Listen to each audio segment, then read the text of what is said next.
Welcome to Kiki's kitchen. Please like and subscribe. আজকে ঘরোয়া উপায় চিকেন পকোড়া বানিয়ে দেখাবো।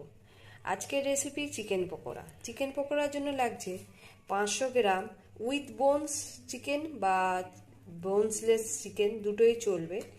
আমি নিয়েছি উইথ বোনস চিকেন, যেগুলো এমনি খুব ছোটও হবে না, খুব বড়ও হবে না। দোকানে গিয়ে যদি আপনারা বলেন যে চিকেন পকোড়ার জন্য চিকেন, তো ওনারা এইভাবে কেটে দেবে। এবার এতে দিয়ে দিতে হবে 2 চামচ আদা বাটা,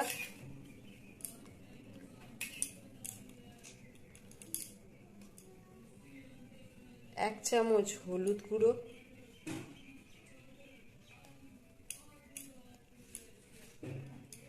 একটু ঝাল হওয়ার জন্য স্বাদ মতন আপনারা যেরকম ঝাল খান সেই রকম একটু লঙ্কার গুঁড়ো, বা কেউ যদি কাঁচা লঙ্কা বাটাও খেতে চান তারাও দিতে পারেন। তা আমি এখানে 3 চামচ মতন কাঁচা লঙ্কা গুঁড়ো, স্বাদ মতন নুন দিয়ে পুরোটা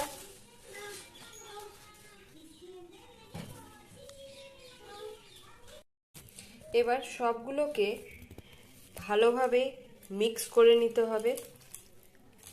এইভাবে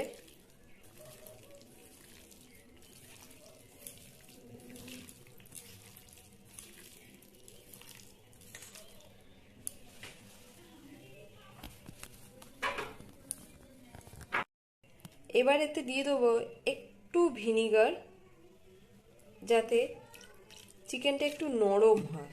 এবার এই ভালো করে মাখিয়ে নেবো এবং এটাকে 10 মিনিট মতন রেখে দেবো চাপা দিয়ে।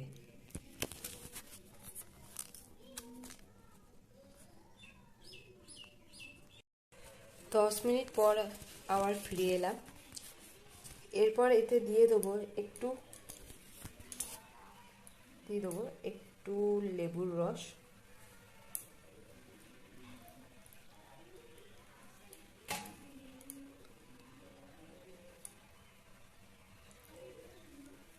তারপরে একটু দিয়ে দেবো ডিম, এতে স্ট্রাকচারটা ভালো আসে।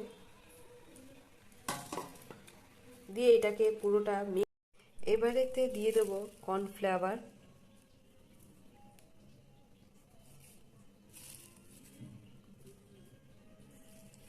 দিয়ে এটা ভালো করে মিক্স করে নেব। তেলের টেম্পারেচার খুব হাইও থাকবে না, খুব লোও থাকবে না, মিডিয়াম থাকবে এবং গ্যাসের ফ্লেমের আঁচও মিডিয়াম থাকবে। এরপর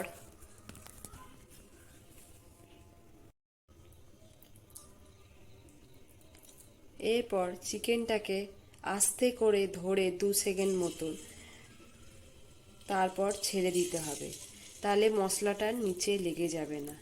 এরপর আস্তে আস্তে একই রকমভাবে সবকটা চিকেনকে ছেড়ে দিতে হবে এবং তেলের আঁচ কিন্তু মিডিয়াম থাকবে।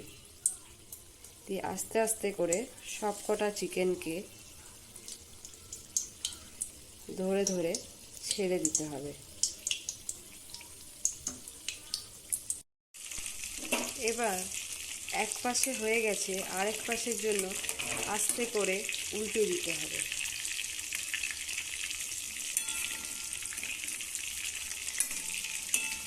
সবকটাকে আস্তে আস্তে করে উল্টে দিতে হবে।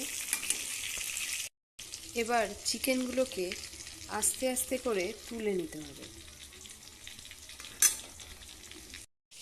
এবার আমাদের চিকেন পকোড়া পুরো রেডি এবং পেঁয়াজ আর লেবু দিয়ে গার্নিশ করা হয়েছে এবং টমেটো কেচাপের সাথে বা মেয়োনিজের সাথেও আপনারা খেতে পারেন। আমি এখানে টমেটো কেচাপ দিয়েছি এবং ওপর থেকে চাট মশলা একটু ছিটিয়ে দিলাম, যাতে এটা আরেকটু টেস্টি হয়।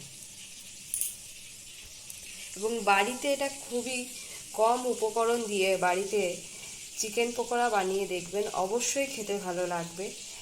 এবং এই চ্যানেলটাকে একটু সাবস্ক্রাইব করবেন আর লাইক করবেন। Thank you.